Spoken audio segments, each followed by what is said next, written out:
Welcome to the Fantasy Football Fanatics Members Bonus Podcast with some combination of your hosts, Griffin Palmer, CJ Hickman, Jason Cabrera, and Ryan Mitchell. Hey everybody out there, welcome to the show. This is, of course, the Fantasy Football Fanatics Bonus Members Podcast. As always, want to welcome the true fans out there. This is, of course, where we do the more in-depth, the more advanced. We always use the requested topics. If you guys have a question, submit them. We'll probably talk about it here. This, of course, is only found on our Patreon site. I don't know why I'm saying "of course" so many times, but it's all true. And it is a two-man show today. Of course. No CJ the Hitman Hickman. I guess he had better things to do. And Ryan, I'm not sure if he's alive or dead anymore, honestly. So it is just your host, Griffin Palmer. Exactly. And my good buddy here, Jason Cabrera. What's up, Jason? What's going on, man? We're talking about a subject close to my heart today. Yes. Love it. This is one of those things that I've been itching to talk about, and we're going to, of course, talk about... There we go again. We're going to be talking about it here first, because I want... Of course. I want to be able to talk about this on the main show, but, I mean, part of the perks of being here on Patreon is you get it early, and you get the much more in-depth look at it. So we're going to start talking about IDP today. So we're going to start position by position like we did, breaking down the positions for the offensive side for standard fantasy formats on the main show. We're going to do, like I said, position by position this in the next couple weeks. And on the main show, they'll probably get kind of an overview of this all in one show. So, again, perks of being here. No warm-up question because we're going to dive right in. A bit we want to get to today. So, Jason, you want to go ahead and we can give an overview here, IDP.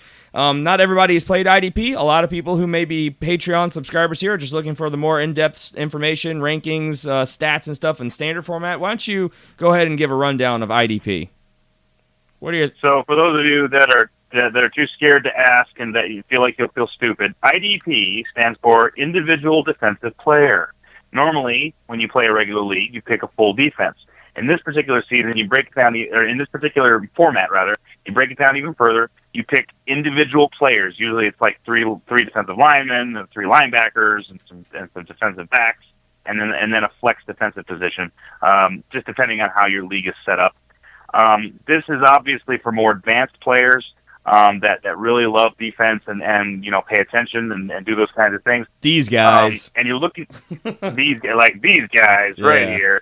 In our league of record, that's one of the big things that kind of separates the top tier guys from the guys that aren't really on the same level. Is this IDP because you're picking players that necessarily aren't big household names. I mean, if I told you to name 5 defensive linemen, your average fan, besides the players on their own team, probably wouldn't be able to do that. But in this particular case, you're talking about defensive players that you're looking for that are just like these receivers. And we go six deep in the receivers. They'll do the same thing in defensive line and linebacker and so on and so forth. So you've got to really pay attention and really do your homework in order to succeed at this. And in IDP, of course, just like regular fantasy, and we're talking about, of course, there is this is going to translate to the main show, and CJ and the rest of the listeners aren't going to have any idea what's going on. But we'll know. You guys will know. The listeners listening right now, of course. This is going to get really old really fast, I can already tell. That's already really old. It's already there. There are both your consistent performers, your safe floor guys, and there are the boom-bust players on the defensive side. Mm-hmm. But the mentality here is completely shifted. Now, on the standard side, of course, you're looking for the guys who get the ball a lot. You're looking for the guys who score a lot of touchdowns. You're looking for the guys involved in the offense. On the defensive side, depending on which position you're looking at, like defensive linemen, the big names, they're big names for a reason. They blow up plays. They get into the backfield. They're disruptive. They get quarterback hits. They get sacks. Those are the guys you want. On the defensive backside, talking about safeties and corners here, not necessarily the case because a lot of those big-name guys, those shutdown corners, those household names, if they're not being thrown at, they're not putting up any stats, and therefore they don't get you any fantasy production. And that's where you can catch someone, especially if you're in an auction league like we greatly prefer. And we haven't gotten into auction very much yet, and I am itching to get to it. I actually wanted to get to auction stuff this week, Jason, just to peel back the curtain a little bit. But I figured it'd be a little crazy for us to do a PPR mock and then jump right into an auction mock in back-to-back weeks, so I'm spacing it out a little. Right. If you're in an auction league, this is something I do regularly, and not just our league of record. Really does. Yeah, in any auction league I play that has IDP, because I play in a couple of them, I will constantly throw up these big name guys, the Darrell Reeveses, the Richard Shermans, Patrick Petersons, exactly, and people go nuts over them while I'm just sitting back and watching this price get way higher than those corners should be getting paid. You should be paying to auction to get them on your team in the first place, and knowing that they're just blowing money because they're not going to get a good return on them. Now, these guys, being the big name players that they are, they still have that boom-bust potential. I mean, but week to week, they're not being thrown at very much, so they're not getting you a very good stat line. Now, again, they're household names for a reason. Easily, one of these guys could pick a ball, take it back to the house, and that could be a week-winning performance right there. But on a weekly basis, not a very comfortable line. And I know Jason and I... Few and far between. Yeah, few and far between. Jason and I have a very similar draft philosophy where we both look for the guys with a high floor that then can give me a high ceiling as well, where a lot of people out there, they're going for that home run hit every single time, and that's why your team becomes very inconsistent. Like my team, I know over the last couple years in our big league of record has been the highest scoring team on a week-to-week basis, and the reason is because I build it this way. I know what the stat line is. I know that if I'm playing a team, and of course this is a big IDP league with custom scoring, our average teams on an average week should score somewhere around 200 fantasy points. I know that my team usually putting up 230, 240 points because I have this great IDP league with all these guys who are consistently getting me 8 to 10 points at their individual playing positions on the defensive side. I know if I'm averaging that 230 and the other team that I'm playing has never even topped 220, I have a good chance of winning that week. And that's kind of the philosophy, and that's why we're going to be breaking down these guys so you know what you're getting, because these are not all names you're going to know. In fact, probably quite the opposite if you're not an IDP player. So we're going to dive in. We're going to talk to you about the guys who are a little bit more boom-bust. Obviously, on the defensive line, the big names are the ones, like we said, you want because they're the ones that are more disruptive, making bigger plays. They're going to have a bigger impact on your team. But you want the guys who are going to be big tacklers. If you get the guys who are just blitzing the quarterback, there's a little bit of boom-bust there as well. So it's as we said, we're trying to get the gears turning. We're trying to get you to kind of switch your thought process and your mentality around the defensive side and how to pick these individual defensive players. So with that, let's go ahead and kick it off. We'll start. And this is kind of the thing about IDP. It's such a scarcely used format that finding the standard scoring is not necessarily the easiest thing to find because everyone does things a little bit differently. Now there's standardized, 1 point for one tackle kind of approach, but a lot of different sites and a lot of people use custom scoring where the tackles for loss, the sacks, the sack yardage, the quarterback hits, the quarterback hurries, passes defended, all of that may have a different value assigned to it. So we're going based on what we could find as the most base of stats. So this is considered completely standard by fantasydata.com, which they have a pretty good broad breakdown of different scoring formats. This is the way that they view it as a standard scoring. So your number one defensive lineman by a long shot, it wasn't even close, was Khalil Mack. Now this is a guy, if you were following our show last year, obviously he's the defensive end for Oakland. This is a guy who we were talking about as just being a monster with just breakout written all over him. He was being talked about as a top 3 defensive lineman last year, and here he is finishing as your number 1 defensive lineman. Now, of course, on the defensive line, these guys aren't necessarily going to put up the week-to-week big numbers that your linebackers are, which is why it's even more important to get these guys who play and get you a high ceiling, but also a good floor. Because if you get a big fluctuation from your defensive linemen, that can really let you down. You get 1 or 2 of these guys who are putting up 6 or 7 points a week, that's going to look a lot better than a guy who has a couple guys who maybe do that, but they put up 1 to 2 points other weeks. And that little split across a couple different starters can be a big gap that may not be surmountable by the other team. So, again, he played all 16 games. He had 54 solo tackles, 19 assists. 18 of his tackles were tackles for loss. He also had 11 sacks. That alone, awesome. That's a really good stat line. So he finished with 165.7 fantasy points, which the next highest guy, who we'll talk about, Calais Campbell, 126. So there's a big gap right there. Not even close. Not even close. So I think Khalil Mack has cemented himself as a consensus top 2 fantasy pick at the defensive line. His main competition obviously being J.J. Watt, who got hurt very early on, who is usually consistently the top dog at this position. He is the Rob Gronkowski of the defensive line. 1 year I picked him up, too. The 1 year I got J.J. Watt, he got hurt at the beginning of the year. I was like, come on. You spent a pretty decent penny on him, didn't you? Yeah. I mean, it wasn't crazy, but I did get him for... I actually got him for less than I thought I was going to get him for, to be honest with you. Fair enough. Now, to point this out, I believe the way this scoring format works, and this is kind of the way our League of Record works, solo tackles are 1 point, assisted tackles are half a point, and then it gets pretty fluctuating from there. Tackles for loss, sacks. Sacks usually go for about 1.5 to 2 points.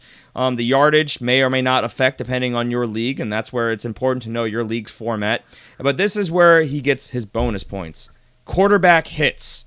Depending on your league format, that could be anywhere from half a point to another point as well, because that's considered a big play. He had 4 forced fumbles, 3 of which he recovered, and 1 of which he returned for a touchdown. So, obviously, there's 2 points usually for the fumble or the recovery, depending on your format. 6 points for that touchdown. There's a big swing right there. So, Khalil Mack, massive performance, disruptive force. He got tackles, 54 tackles. That was, I believe, the second most at his position last year. So that's just give you a perspective. You're not going to find 100 tackler, especially solo tackles, from the defensive line position. Not on the defensive line, yeah. But, I mean, a guy who's going to stuff the run. But you know what, though? Go ahead. He had 84 total tackles. So if you look at those assisted tackles along with the solo tackles, he had 84 total tackles. That's absolutely insane. And the stat line I look at that's the most important, especially when you're looking at defensive line, is points per game.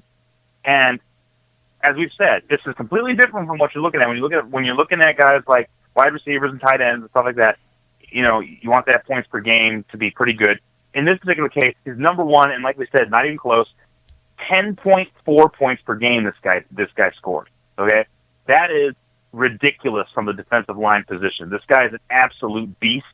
And he's that kind of David Johnson of his position as far as that goes. So if you can pick him up, pick him up.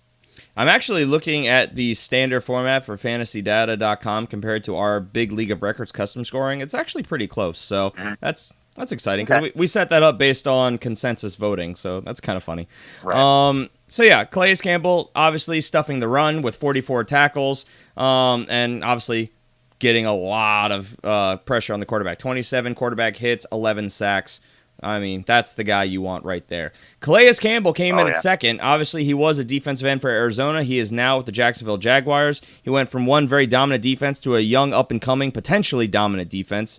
Mainstay on that defensive line, and here you see quite a bit of a drop. And Calais Campbell, no slouch. Very good player, but a drop from 165.7 to 126. Almost 40-point drop. So that's a pretty big gap. Because, again, here's the stat line. 34 tackles compared to 54. 19 assists, again, so that's the same. Only 14 tackles for loss, which is still pretty good. 8 sacks, 20 quarterback hits, 2 forced fumbles. He recovered 3 fumbles, and he also got a touchdown. So Calais Campbell, getting it done in all aspects of the game. Now, the question here, of course, being, does he keep that up in Jacksonville? I personally think he does. They've got a lot of great pieces there. They've got a really great up-and-coming secondary as well, which I think is going to make the quarterback hold on to the ball, much like what was happening in Arizona. And I think that Calais Campbell is going to feast because the offensive lines, they're not great in the AFC South. So I think he's going to have a very good time. A little bit, I would say the offensive lines are not nearly the same level as the NFC West. Would you agree with that? No. I would completely agree with that. I mean, this is a guy that's he's been baptized by fire. I mean, some of those offensive linemen he's had to play against, some of those offenses he's had to play against in the NFC West, have been absolutely ridiculous. And now he's going to a weaker division where he's not dealing with the caliber that he's had to deal with in the past. And he's the guy there. You know, he's going to be the guy. So I agree with you. I think he's absolutely going to feast. I think we're going to see this stat line go up for him. I believe so as well. I think we covered a lot about the premise of this when we were talking about Khalil Mack. I think we can move on. Mm-hmm. Next guy was Danielle Hunter. Now, this is a guy who kind of broke out onto the scene. He doesn't have a long track record of doing this. Jason, you want to run down what he did while I bring up his previous stats? Sure. 33 solo tackles, 22 assisted tackles. That's pretty good. 13 tackles for loss, 13 sacks. This is what rose him up this list. Was he pulled himself 13 sacks? That's pretty impressive. 20 quarterback hits, one forced fumble, and he recovered that fumble and scored a touchdown. So 120 points total for the year, 7.5 points per game. So this guy, like Griffin said, broke out on the season. This was his second year, and he played extremely well. I believe he also had a safety this last year. So he played very, very well. And I think he's just going to get better. He's a very young guy, only 22 years old, so he's just going to get bigger and better. Yep. He played all 16 games, and this was his sophomore year. He had 56 combo tackles, up from 33 a year ago, 34 of which were solo, 22 assists. He did have 12 and a half sacks, which is huge. One safety, which is, again, that's good points right there. Look, great performance. Probably somebody to watch out for. I mean, that's a good jump. He finished really well. I mean, he finished as the number 3 defensive lineman, a defensive end from Minnesota. No reason to believe that he can't keep this going, especially with plenty of the players that he's playing with on that defensive line starting to get up there in age. So I like him. I'm probably not going to be drafting him as the number 3 defensive end off the board, but I do like him a lot. People I'm going to be drafting ahead of him, for instance, are the next 2 to 3 guys we're going to be talking about. Aaron Donald comes in next, of the Los Angeles Rams. I almost said Raiders for some reason. Again, all 16 games, 36 solo tackles, so that's more. 11 assists, so that was less than, obviously, Danielle Hunter, who we're talking about, and that was the difference here. 19 tackles for loss, 8 sacks, 18 sack yards, so that's a drop-off as well. 31 quarterback hits. Holy crap. Talk about disruptive force. I believe he by far and away led the position in quarterback hits. Aaron Donald, we were talking about this time last year, a monster. And anyone who is in the backfield that much is going to be going in the top 3. In fact, I believe our consensus ranks last year were J.J. Watt, Aaron Donald, and Khalil Mack, and this is exactly why. Khalil Mack, holy crap. He also defended 5 passes, by the way, so getting in the face, getting his hands up, 2 forced fumbles. He didn't recover any of them, though, so that's kind of the downer, and he's the first guy that we've talked about so far who didn't return anything for a touchdown. So that was the only reason he did. If he had returned a touchdown, he would have finished as the defensive lineman number 2. So he would have finished appropriately with our rankings going into the season. So Aaron Donald, a guy who I'm very high on yet again, no reason not to be, and I think that entire team is going to be taking a step forward in 2017. Oliver Vernon, the top defensive lineman on the open market last year. Why did I say Oliver? It's clearly not Oliver. I'm not sure. I know his name is Olivier, but I'm in full-on reading mode.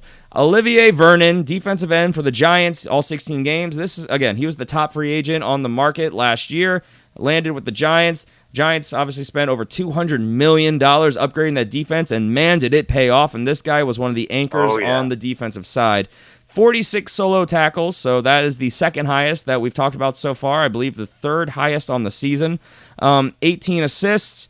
He had 17 tackles for loss, 9 sacks, and 23 quarterback hits. So again, a disruptive force. And I think another year in that system, getting used to playing with the guys around him, no reason he can't improve on that performance. What do you think? Oh, heck yeah. Oh, yeah. I really like Olivier Vernon. I got a chance to watch him play quite a bit with the Giants. And this was his best year, I think, other than his sack line, because he had 11.5 sacks in 2013 with the Dolphins. But in 2016, he had 63 combined tackles, I mean, he was just disruptive as heck, and had a touchdown as well. So this guy, especially with the pieces they have still in that defense, and they're really committed to that defense just getting better and better. I really like Olivier Vernon. I think he's going to do even better than he did last year. I mean, I would say, yeah, I feel pretty confident saying that the Giants went from obviously being one of the worst defenses in football to now easily being the best one in their division, and they probably have the best offense. Do you think, I mean, obviously they swept the Cowboys last year. Are the Giants the team to beat in the NFC East? We're going to be getting to shows where we have these debates and we try to rank and predict how the divisions are going to play out. But what are your thoughts here, Jason? Right. Without obviously the homer of CJ, the Hitman Hickman, here with us today. You know, I can't say that yet, because you look at what Dallas did last year, and I mean, it was absolutely phenomenal the way they played. They lost 2 games. You know, and then you look at the Eagles, and the Eagles have really taken a step forward. They've added pieces to their team. They've done a really nice job, and that young quarterback keeps getting better.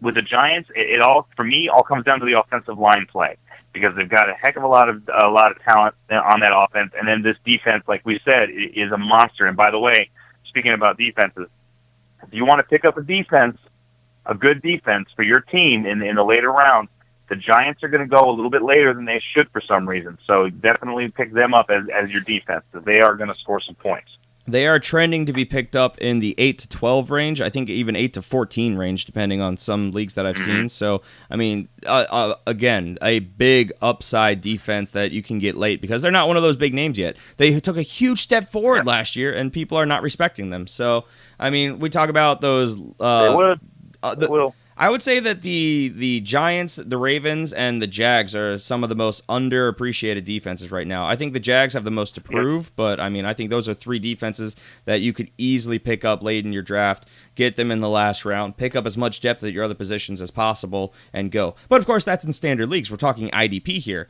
Some leagues do both. I know our big league of record, it has every single position in it, so we still have the defensive unit, but we use that for more of a special teams. But you know, depending on your league, or maybe just take that knowledge and run with it for your other leagues. Just putting it out there. You know, this is why we're here. This is the fun of the Patreon show. Let's go ahead and move on, though. Olivier Vernon.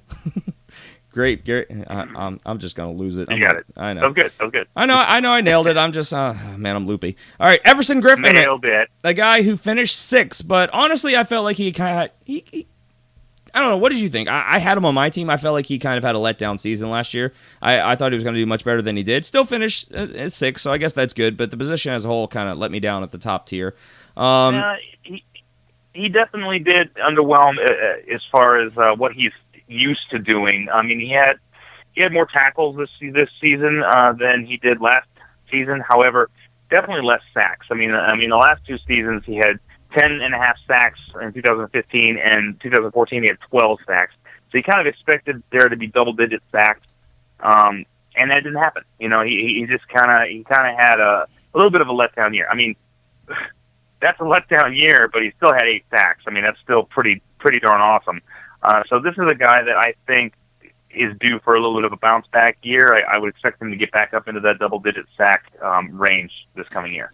I think a lot of people were expecting him to have a bounce back from 2014, where he had 57 tackles and 12 sacks, but because he was injured, he was banged up in 2015, played through injuries. He was more or less healthy. I mean, he played all 16 games, but I know from having him on my team, he was a little banged up last year, and he's always been listed as a sack specialist, but yeah, 8 sacks, that was kind of the underwhelming point. 48 tackles, which is very good for the position, or combo tackles, I should say. So, but that's the main difference. You know, do you want combo or do you want solo? Obviously, the answer is you want solo.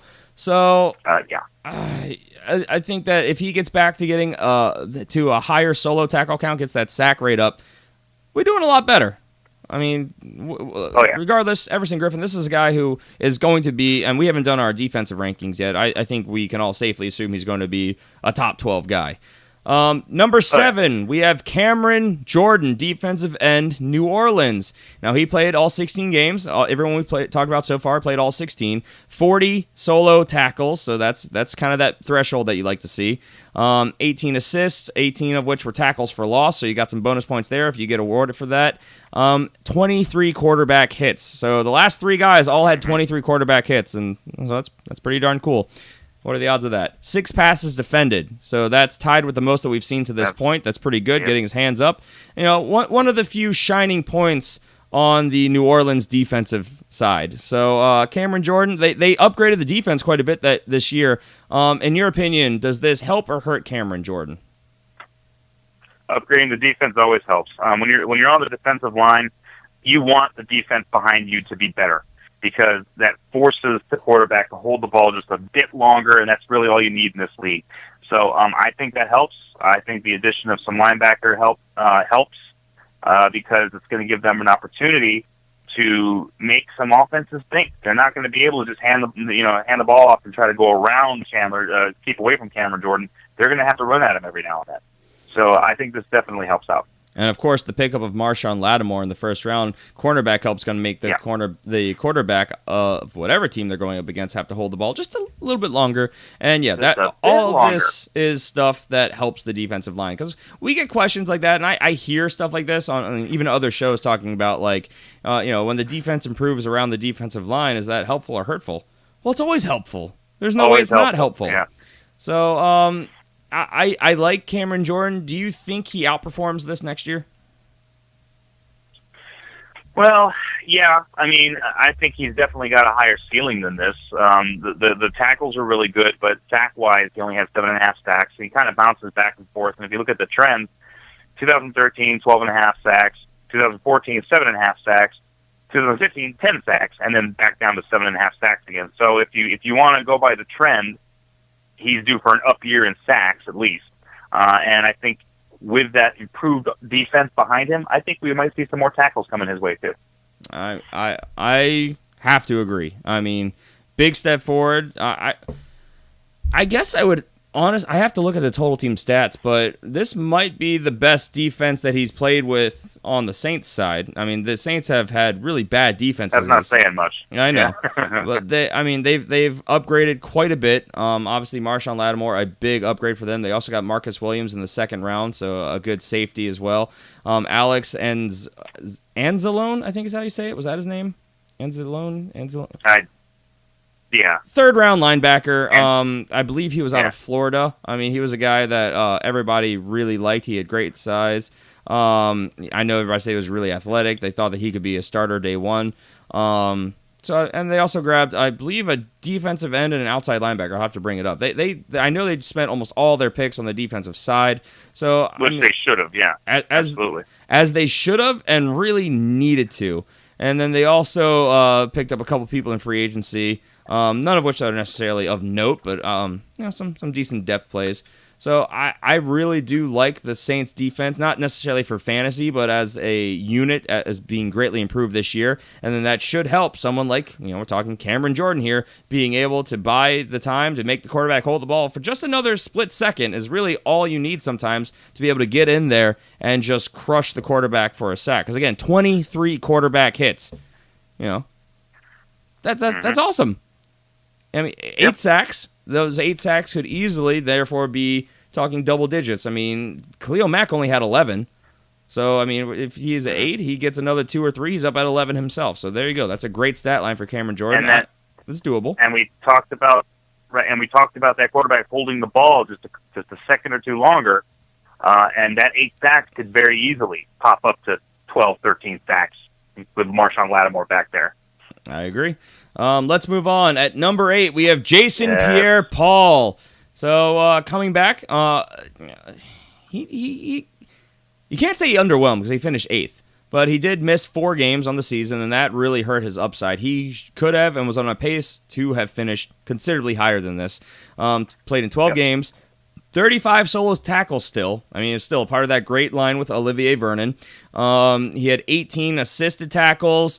7 sacks, 17 quarterback hits. So, and 8 passes defended, by the way. He has the most passes defended of anyone we've talked about yet. Only one person had more than he did, I believe, on the season, on the defensive line. So, and again, this is coming from a guy who missed 4 games. Jason Pierre-Paul, a monster. So I think we all safely expect that he's going to do better than this next year as that defensive line solidifies, gets a little bit better, and if he can stay healthy. What are your thoughts here, Jason? Well, if you stat this guy out all the way to 16 games, he easily finishes as the number 2 defensive lineman on the year behind Khalil Mack. He was scoring 9.3 points per game. I mean, that's far and away better than Calais Campbell, who was the number 2 overall guy.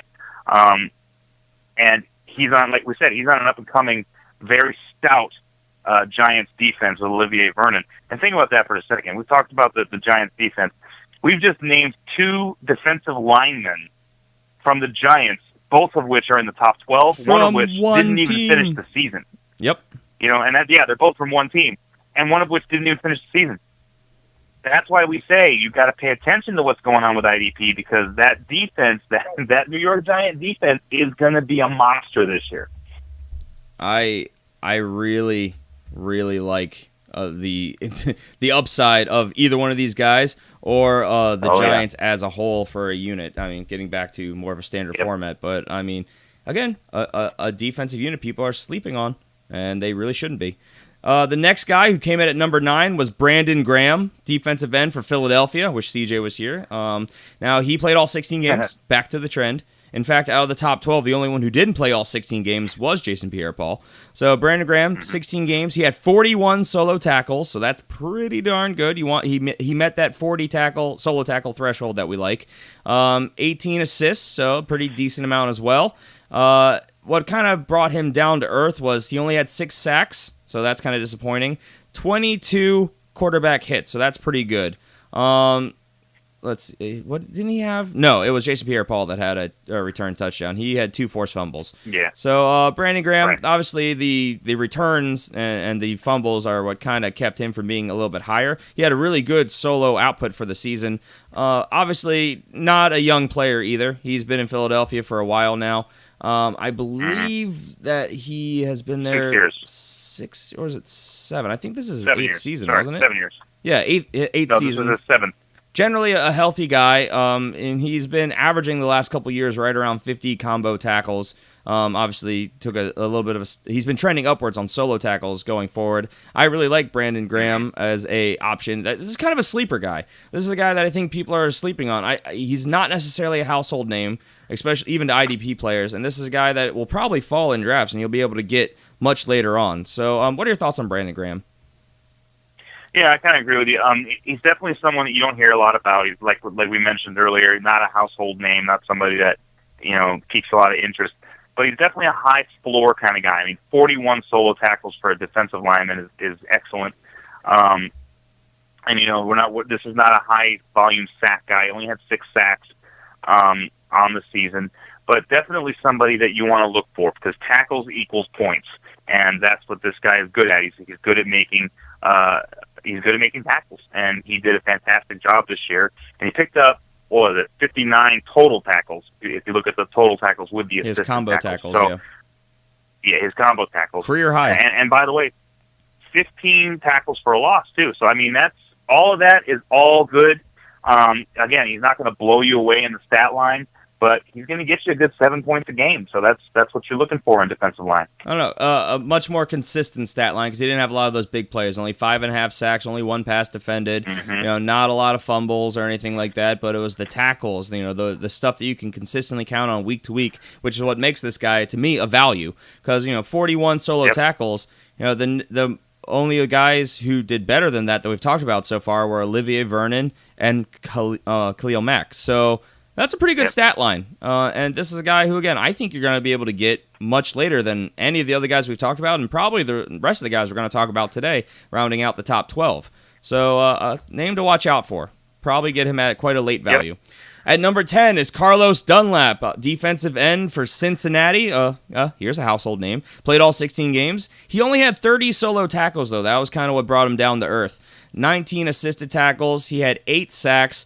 He had 21 quarterback hits, so not necessarily great, but he did have 3 forced fumbles, which is very helpful in the long run. And here's what really cranked him up the stat line. 15 passes defended, by far and away the most pass defenses in the entire position. So Carlos Dunlap, this is a guy, again, a household name, guy that people are used to seeing on this list. And if he's not getting it done in one way, which, an underwhelming season on the solo tackle front, but getting it done in other ways with the passes defended. Do you have any doubts that Carlos Dunlap should be able to repeat as a top 12 defensive end, or defensive lineman, I should say? I think he definitely can repeat, and probably will repeat as a top level defensive end. I'm not as high on Carlos Dunlap as most people are. If you look at his solo tackles throughout his career, he's only broken 41 times. And that was in 2014. He got 40 solo tackles, and he had 8 sacks that year. Then the next year, he went crazy on the sack line. He had 13 and a half sacks. So, every year he kind of picks one thing and is really good at that one thing. But again, I like a lot of tackles, and Dunlap is not one of those guys that'll get you a ton of tackles. He's kind of a big play guy. So kind of a high ceiling, low floor kind of a guy. Yeah, I would agree with that. He's frustrating because he does. Mm-hmm. He's proven throughout his career that he can do everything at a really high level. But if he was just able to put it all together, like you said, the only thing that he hasn't blown the doors off throughout his career is a super high total tackles. He's only top 40 once in his career, and that was back in 2014. Mm-hmm. But sacks, 13 and a half that he did in 2015. Yep. Awesome. Like we said this past year, 15 passes defended. That's huge. Those two things alone are able to get you, enough points to help you out week to week. But only getting 30 solo tackles, that's great if we're talking a lineup that has multiple defensive ends or defensive linemen, because certain leagues require you to pick defensive tackles and defensive ends separately. So no matter how you look at it, if you have multiple defensive line positions, you're going to draft him no matter what, because he's got that upside. But I would say you're right. This is, out of the guys we've talked about so far, this is one of the more boom bust guys in the top 12. I would completely agree with that assessment. Let's move on. Next guy is another household name, Ndamukong Suh. He is our one and only defensive tackle on the top 12. Obviously now of Miami, he played all 16 games, 41 solo tackles, 31 assists, a lot of production there. 5 sacks, so not huge. He was a guy that was getting constantly double and triple teamed, which is probably why he didn't get a lot of sacks. 17 quarterback hits, not a lot there either. He didn't hit that 20 mark, which is kind of the threshold that you're looking for out of your starters. So again, week-to-week performer, lots of solo tackles, not necessarily as much in the big plays. Only had 1 fumble recovery, no forced fumbles either. So that was kind of the letdown there, only 6 passes defended. So a great week-to-week performance because of his tackling totals, solo and assisted, but not a lot of the big plays, as I'm sounding like a broken record saying over and over again, just kind of recapping. Do you think he progresses and he's able to become the Ndamukong Suh of old from Detroit, where he's able to get more after the quarterback, or do you think this is just kind of his role in that offense, or defense, rather? Well, I think this is kind of his role in that defense. But you look at his numbers since he got to Miami, and they have trended upward. His last year in Detroit, he only had he had 53 combo tackles. Over the last 2 years with Miami, he's had 61 and 72. So he's trended upward in those tackle categories. And then you look at solo tackles, 38 and 40 the last 2 years. So, he is, for a for a defensive tackle, he's phenomenal. And that kind of brings us to a point here, guys. Defensive ends get you more points than defensive tackles. It's just the way it works. It's just the way that they're lined up and how they normally play. They're run stuffers. Defensive ends. They're not going to worry too much. Exactly. I was going to say defensive ends usually have a higher floor than defensive tackles. Inside linebackers usually have a higher floor than outside linebackers. Safeties usually have a better floor than corners. It's the interior of the defense that usually is more involved in plays, play to play. That's exactly right. Safeties, inside linebackers, and defensive ends. That's what you're looking for. And just to square up that point, Ndamukong Suh is number 11 on this list. The next tackle doesn't appear again until you're in your 20s.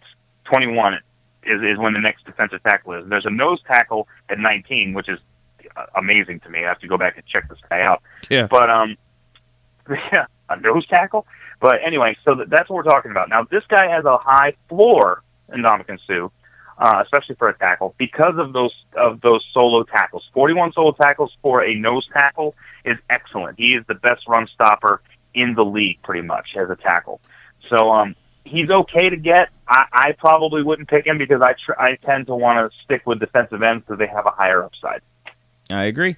And yeah, that's how I would be building mine as well, unless it's one of those bigger household names that you know can have that big season. But the problem is the defensive tackles, they tend to be the guys that fluctuate the most season to season, because if you play enough IDP, you'll notice that unlike with the offensive side where you have your consistent, like, okay, Antonio Brown, barring a crazy injury to either him or Ben Roethlisberger, he's going to finish as a wide receiver 1. That consistency is not common on the defensive side. So talking about risk mitigation here, the defensive ends have that higher floor. You're more likely to get your return on value than a defensive tackle. So there are a couple of names that we'll probably talk about as we're wrapping up that finished outside the number ones that we think have that upside, and we've seen that upside in the past, but they obviously didn't finish here last year.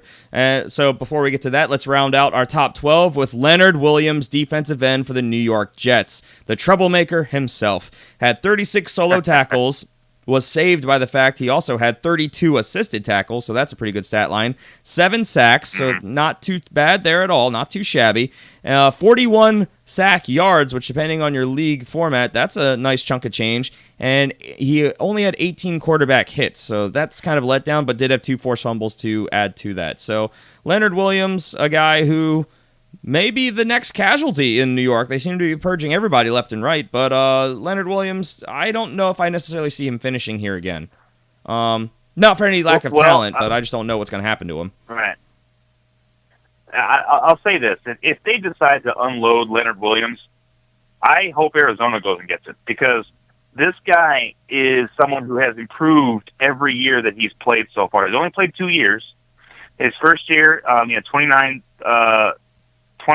solo tackles, okay, and he had 3 sacks. And then you look at the next year, 36 solo tackles and 7 sacks. The guy has improved. That is excellent. That's what you want to see in a young player. Again, only 22 years old, 302 pounds, 6'5". He is going to be very, very good. And he can play inside and outside, which is nice to have. That New York Jets defense, I highly doubt they will drop him, because that's one thing that Bowles is going to try to do. He's going to try to build up that defense, and this is the kind of guy you want to build around, is that kind of mean streak run stuffer that can also get after the quarterback. So I actually am kind of high on Leonard Williams. I had him on my team, and he actually did a good job for me a couple of weeks. Got me some really good points. So a guy to keep your eye on in Leonard Williams.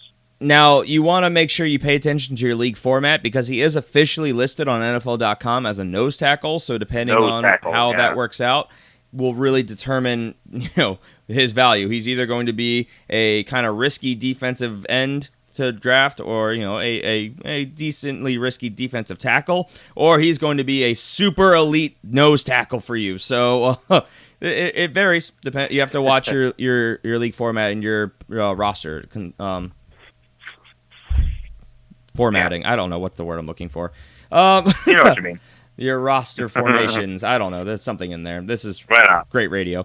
So all that being said, that's our top 12. So Khalil Mack, Calais Campbell, Daniel Hunter, Aaron Donald, Olivier Vernon, Everson Griffin, Cameron Jordan, Jason Pierre-Paul, Brandon Graham, Carlos Dunlap, Ndamukong Suh, and Leonard Williams. So we think a lot of those guys have what it takes to probably repeat.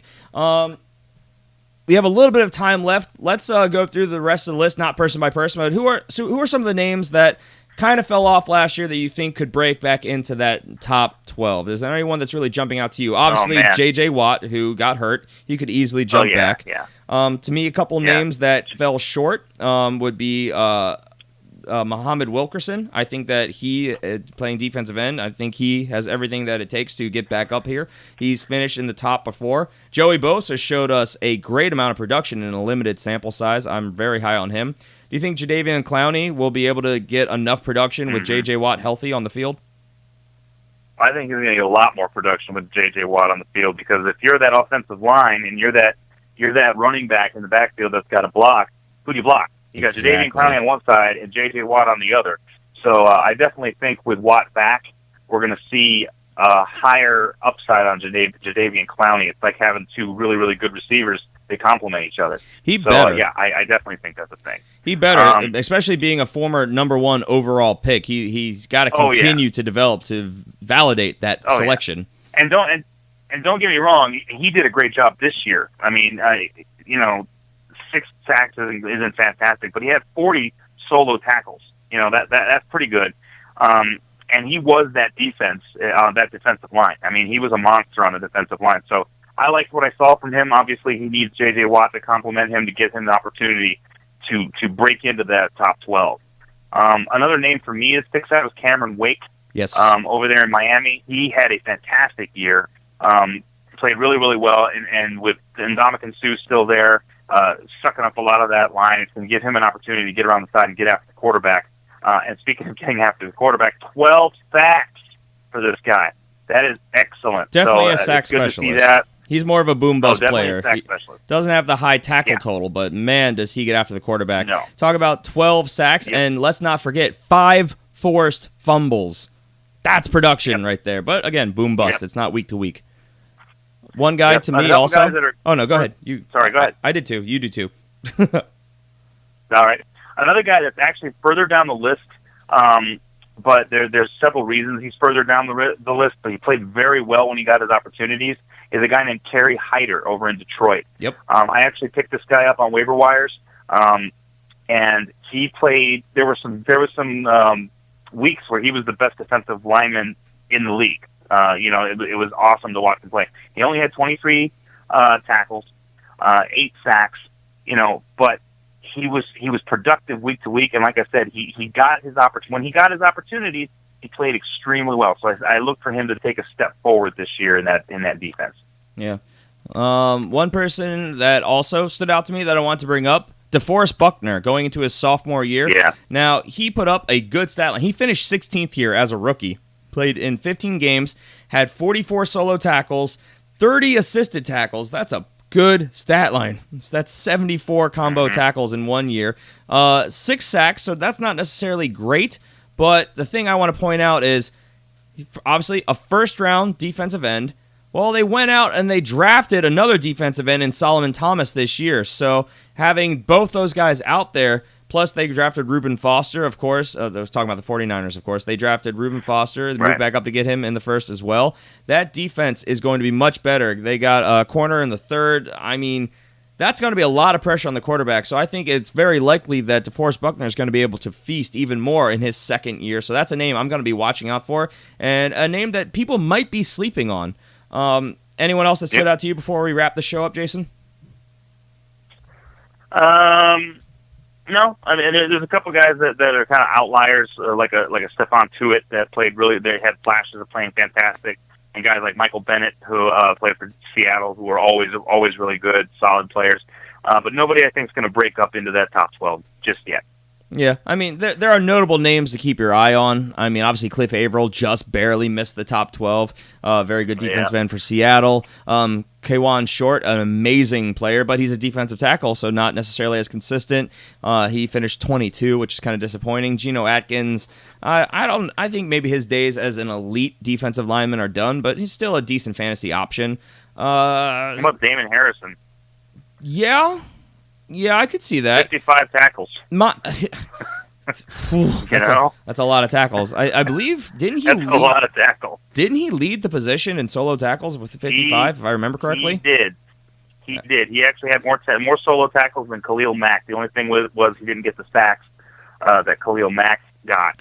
But what team are we talking about? The Giants. Yeah. Watch out for these Giants. I'm telling you, man, their defensive line is not a joke. That's because Olivier Vernon and Jason Pierre-Paul was sucking up all the quarterback hits and all of these sacks. So, but one of those guys goes down. Obviously, his ceiling goes even higher. Though, to be fair, you can make the argument the other way. Maybe his ceiling goes down because they're taking away one of the pressure points, and that's kind of the thing you have to look at: what formations they're doing, how they're using him. Is he being used more for blitzing, or is he a constant rusher, just constantly putting pressure on? What's going on? It's a lot more of a thought process with IDP and a whole different approach to the analysis, but that's what makes it fun. And just to wrap this up, and you know what? I might actually post this out to the main podcast group just so everybody can kind of get an intro to IDP, because we're going to do an IDP show. This is a little bit more in depth. I don't know. I'll have to debate it. But if I know we went really in depth for people who this would be new to, so I don't want to scare. That was pretty in depth. Yeah. I don't want to scare people off, but the thing is, it's scary, but it gives you so much more to root for on Sundays. I can't tell you how much more fun it is to be like, okay, well, the 1 o'clock games are done. My entire team is basically done. I guess my week is over. Or you could have your other, in our league, we field a full 11-man defense. So, whoa. That's next level. You don't have to do that. But a lot of teams, they'll usually recommend you start at maybe one defensive line, one linebacker, one defensive player, or to really ease in, some people will do a one defensive player, super flex across the whole position. So you just kind of get that in there. But then that gives you another game to watch and another number to see running around on the field. And, oh, the ball's coming his way. Get the tackle. Boom. Oh, he got him. Yes. Okay. Points for me. It just hypes you up, and it just gets you more involved in football on Sundays. It gets you obviously more fun and more points for fantasy. It's just better, but it's that next and it gets level. You more involved in understanding football too. I mean, it got people that play IDP. They understand football better than other people because they have to. You know, and these guys are, like we said, these are not household names necessarily that we're talking about, but you're going to know these names, and it's going to be awesome. And by the way, if you do understand defense and you love defense, it can win you some leagues. Guess what? I won a league basically with IDP because I was very good at picking guys up off the waiver wire that were able to do good things for me. So I love it. I absolutely enjoy it, and I think you guys are going to enjoy it too. I win many IDP leagues, especially auction leagues, where you see people blowing their money on big-name offensive players. And if you know those guys with upside and you can grab them for some values, then you can just kind of pick your defensive players because you've got that cap space, and you can put together a crazy good defense. I mean, it's one of those things that people underestimate because they know the offensive side and the ceiling for the offensive side is higher. But guess what? You have to field those defensive players in those leagues. And if you can get a much higher production out of your guys, position by position, player by player, that is going to affect your total at the end astronomically, and it wins you weeks. That gets your floor much higher. And that's how I usually approach those leagues that are much deeper rosters, especially because, Ken, we're getting way too in depth right now, but we're down the rabbit hole right now. We're off the rails. You'll find a lot of these leagues where people don't necessarily know what they're doing, and especially in an auction league, they'll add these defensive players, but they won't increase the cap from the standard 200. So you really have to be careful with your money. And so if you choose to use it smartly, if you get a lot of great values and you're patient with the offensive side, and you can put together an elite defense, I guarantee you will crush that league. So this is that next level approach and research that you have to do, but it pays off in the long run. So anything you want to add before we sign off, Jason? No, I think we pretty much covered it, guys. Get into your IDP leagues, man. Do it.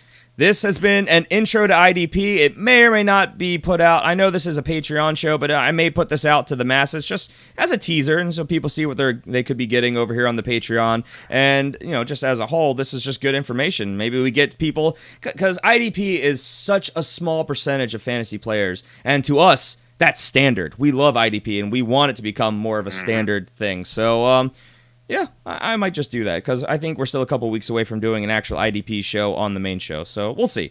All right, well, that's going to do it for us today. Please make sure you guys tune in on Friday. We will be back with yet another show, and make sure you guys subscribe everywhere: iTunes, Stitcher, Podcast Addict, YouTube, Facebook.